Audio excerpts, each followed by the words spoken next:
everyone, welcome back to my YouTube channel. Today is 31st day of our RRBPO and Clerk 100 Days Challenge। तो सुबह सुबह उठकर सबसे पहले मैंने RRBPO जो ऑलिव बोर्ड पर लाइव था मॉक वो दिया था।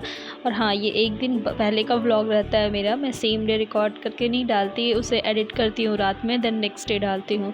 तो वो मॉक देने के बाद मैंने करंट अफेयर्स पढ़ा। करंट अफेयर्स मैं अभिजीत सर की करती हूँ और करंट अफेयर्स पढ़ने के बाद मैंने इंग्लिश की एडिटोरियल की क्लास की। और हाँ, मॉक एनालिसिस मैंने दोनों का आज ही किया था, प्रैक्टिस मॉक वाले भी और ऑलिव बोर्ड वाले भी। तो आगे मैं आपको वीडियो में दिखाऊंगी मुझे कौन से क्वेश्चंस में प्रॉब्लम हुए और मेरे कौन से क्वेश्चंस रॉन्ग हुए। तो आप मेरे साथ इस वीडियो में बने रहिएगा। तो इसे ख़त्म करने के बाद मैंने खुद से एडिटोरियल पढ़ा। एडिटोरियल मैं द हिंदू पेपर की पढ़ती हूँ और ये डेली पढ़ती हूँ सर के पढ़ाने के बाद, या फिर अगर सर की क्लास लेट आती है तो सर उसके पहले पढ़ लेती हूँ। तो ये रही प्रैक्टिस मॉक वाली। इसमें रीजनिंग में मेरे 3 क्वेश्चंस गलत हुए थे, 3 या 4 क्वेश्चंस गलत हुए थे जहाँ तक मुझे याद है। तो एक क्वेश्चन आई थिंक ये सिलॉक्स का था।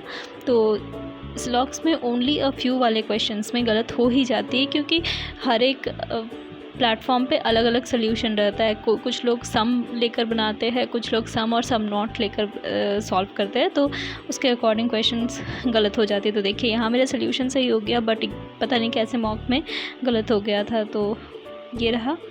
अभी मैं जितने रॉन्ग क्वेश्चंस मेरे हुए हैं मैं उसे दिखा रही हूँ किस में गलती हो गई। तो ऑलिव बोर्ड वाले में एक पजल तो मेरी पूरी गलत हो गई थी जैसा कि मैंने सोचा था, तो मैंने उसे फिर से सॉल्व किया और पहले वाले सोल्यूशन से कंपेयर किया।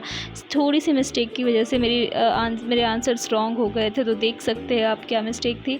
उसके बाद जो नेक्स्ट था ये ब्लड रिलेशन वाला, ये मैंने सही बनाया था, बट वो होता है ना 2 ऑप्शंस दे देते हैं। सेम रिलेशन था, बिल्कुल ठीक था, लेकिन वही ए और बी बोथ होता ए और ई, और मैंने सिर्फ ए देखा और ए कर दिया, तो ये रॉन्ग हो गए थे मेरे। फिर एक पज़ल थी वो नहीं बनी थी, ये वाली पज़ल, ये मैंने दोबारा ट्राई किया था। आप लोग बताना आप लोगों से बनी थी या नहीं बनी थी, क्योंकि ये बहुत ही ट्रिकी पज़ल थी।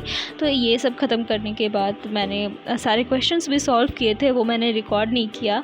उसके बाद इसमें काफ़ी टाइम लग गया, तो फिर मैंने पज़ल वाली क्लास की। ये मैं स्किप नहीं करती हूँ। आज कुछ खास मेंस की पढ़ाई नहीं हो पाई थी, तो आज मैंने सिर्फ प्री की पढ़ाई करी। मेंस के भी थोड़े बहुत क्लासेस किए। ये रहा पज़ल मेन 10 बजे 10 पज़ल वाली ये क्लास है, तो ये मैं डेली कर ही रही हूँ। और हाँ, मैथ्स में डेली तो नहीं, ऑल्टरनेट डेज़ पे टॉपिक वाइज उठा रही हूँ। टॉपिक वाइज करने से क्या हो रहा है, हर एक टॉपिक स्ट्रॉन्ग हो रही है, तो उसके अकॉर्डिंग मैं कर रही हूँ। अभी मैं क्या करूँगी, मैं डेली एक टॉपिक को उठाऊँगी और मई के बाद जून जब आएगा तो मैं मेंस के मॉक लगाना शुरू करूँगी। मेरे पास टेक्स्ट बुक और ऑलिव बोर्ड के मॉक्स है, तो मैं उसे लगाना स्टार्ट करूँगी, क्योंकि टाइम प्रेशर भी हैंडल करना सिर्फ प्री का ही नहीं, मेंस का भी बहुत ज़रूरी है। प्री तो हम लोग वैसे भी देते रहते हैं, लेकिन मेंस का मॉक जल्दी नहीं दे पाते, तो मैं मेंस का मॉक जून से स्टार्ट करूँगी।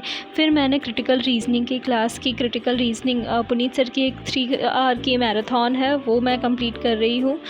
मैं उसे थोड़ा थोड़ा कर देखती हूँ, एक ही बार पूरा नहीं देखती, क्योंकि बहुत ही लेंदी हो जाता है। इसे करने के बाद मैंने करंट अफेयर्स पढ़ा और करंट अफेयर्स के क्विजेस लगाए। मैंने 13th, 14th और 15th 3 दिन के क्विजेस लगाए और स्मार्ट कीड़ा से। बस that's all for today's video. आप लोग भी शेयर कीजिएगा आप लोग का टेस्ट कैसा गया, और अपना स्कोर मेरे साथ ज़रूर शेयर कीजिएगा। टेलीग्राम पर भी शेयर कर सकते हैं, लिंक डिस्क्रिप्शन बॉक्स में है। Thank you so much for watching.